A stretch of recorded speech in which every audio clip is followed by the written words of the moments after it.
जय हिंद, नमस्कार। DNI today में वैष्णवी शुक्ला, खबर भदोही से। आज मानस हॉल हंडिया में गरजेंगे राष्ट्रीय अध्यक्ष निषाद जनों की हुंकार। निषाद पार्टी के राष्ट्रीय अध्यक्ष डॉक्टर संजय निषाद शनिवार को मानस हॉल हंडिया प्रयागराज में गरजेंगे। शुक्रवार को कोल्हापुर स्थित एक व्यावसायिक प्रतिष्ठान में पत्रकारों से बातचीत करते हुए पार्टी प्रदेश अध्यक्ष रविंद्र मणि निषाद ने राष्ट्रीय अध्यक्ष के मानस हॉल हंडिया में आगमन की तैयारियों को लेकर मंत्रणा की। पार्टी जिला अध्यक्ष चंद्रशेखर निषाद ने बताया कि निषाद पार्टी की ओर से एससी मझवार आरक्षण महासंपर्क अभियान की शुरुआत 15 अक्टूबर को लखनऊ से हुआ है, जो प्रत्येक मंडल में संपन्न कराने की रणनीतियां भी सफल होंगी। शनिवार को पार्टी राष्ट्रीय अध्यक्ष और कैबिनेट मंत्री के स्वागत में पार्टी जन सुबह 10 बजे भव्य जुलूस निकालकर मानस हॉल पहुंचेंगे। पार्टी के आईटी सेल प्रांतीय अध्यक्ष मिठाई लाल केवट जुलूस की अगुवाई करते हुए आगामी दिनों में संपन्न होने जा रहे लोकसभा चुनाव की मजबूत सफलता नजर आएगी। भदोही से जिला प्रभारी राजेश तिवारी के साथ धर्मेंद्र मौर्य की रिपोर्ट। सबसे पहले तो आपके चैनल को बधाई देता हूँ और निषाद पार्टी का उद्देश्य तो हमेशा से एक रहा है, लेकिन अभी इस समय जो हम आए हुए हैं मछुआ एससी आरक्षण महाजनसंपर्क अभियान के तहत इलाहाबाद मंडल और झांसी मिर्जापुर मंडल, ये दोनों मंडल की एक संयुक्त कार्यकर्ताओं की बैठक होने जा रही है इलाहाबाद के हंडिया में, जहाँ पर महामना माननीय मंत्री डॉक्टर संजय कुमार निषाद जी का आगमन होना है। कल मतलब 28 तारीख को होना है और वहाँ पर एक बड़ी संख्या में इस दोनों मंडलों के जितने भी ब्लॉक स्तर से लेकर के बूथ स्तर तक के जितने भी पदाधिकारी हैं, छोटे बड़े सभी आएंगे अपना शक्ति प्रदर्शन करते हुए अपने साथियों के साथ आकर के, और वहाँ पर आरक्षण की आवाज़ को बुलंद करेंगे।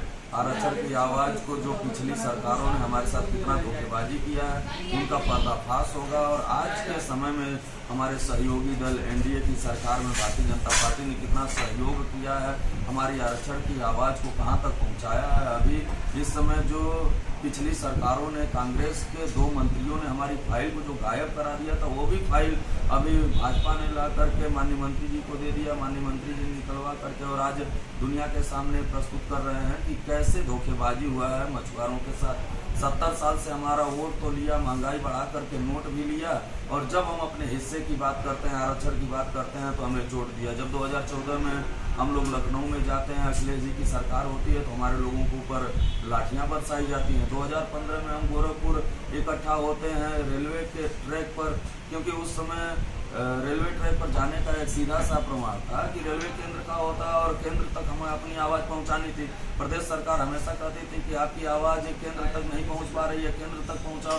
तो रेलवे पे हमने अटैक किया, वहां जाकर के अपने लोगों को खड़ा किया कि अब हमारी आवाज़ केंद्र से जाएगी और वहां से हमारा आरक्षण आएगा, हमारा हिस्सा आएगा। लेकिन वहां पर भी अखिलेश जी की सरकार ने हमारे ऊपर गोली चलवाई। हमारा एक साथी मारा गया, 7 महीने तक हमारे साथियों को जेल में रहना पड़ा, कष्ट झेलना पड़ा। महामना माननीय मंत्री जी को 6 महीने तक जंगल भटकना पड़ा, 1 महीने जेल में रहना पड़ा।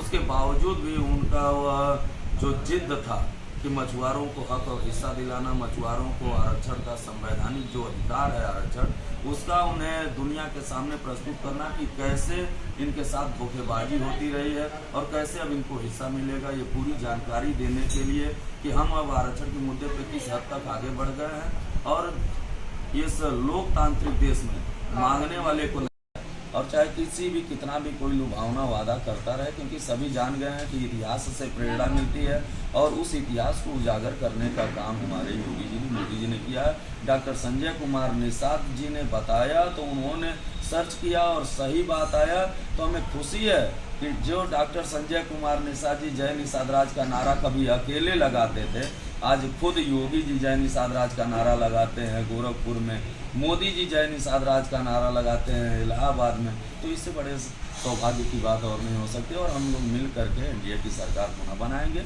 और फिर से पूरे प्रदेश, पूरे देश में अमन समान, चैन और शांति रहेगी। अध्यक्ष जी, एक आखिरी सवाल।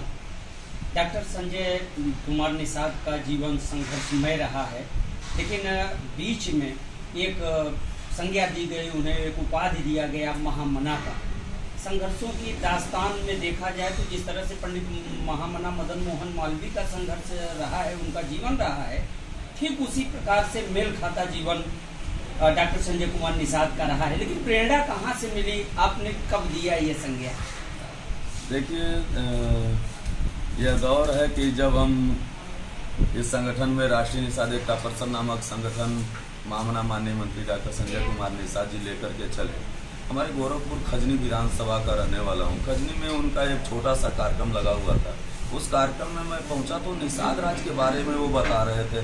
मैं उस समय राजनीति संगठन ऐसा कुछ नहीं था, अपना जीवन जी रहा था, सादा जीवन। लेकिन अचानक एक ऐसा मोड़ आया कि जब निषाद राज के बारे में उन्होंने बताना शुरू कर दिया कि निषाद राज भगवान राम के मित्र थे, भगवान राम के ऊपर जब कष्ट पड़ा था तो अयोध्या से निकलने के बाद किसी से नहीं मिला। मिर्जापुर मंडल है और इन दो महत्वपूर्ण मंडलों से जो सबसे ज़्यादा पदाधिकारी निकल करके कल आएंगे। आप देखेंगे कि लाखों की संख्या में कल निषाद समाज के लोग अपने महामना माननीय मंत्री डॉक्टर संजय कुमार निषाद जी को सुनने के लिए उमड़ रहे हैं, उनकी ताकत बढ़ाने के लिए उमड़ रहे हैं, उनका शक्ति बढ़ाने के लिए उमड़ रहे हैं और अपने सहयोगी को ये बताने के लिए उमड़ रहे हैं कि इस बार उत्तर प्रदेश में 2024 का जो चुनाव होगा वो एक तरफा होने वाला, क्योंकि अब निषाद समाज जाग गया है, अपने हक और अधिकार के बारे में जान गया है और उसे पता है कि योगी और मोदी जी के अलावा दूसरा कोई दे नहीं पाएगा।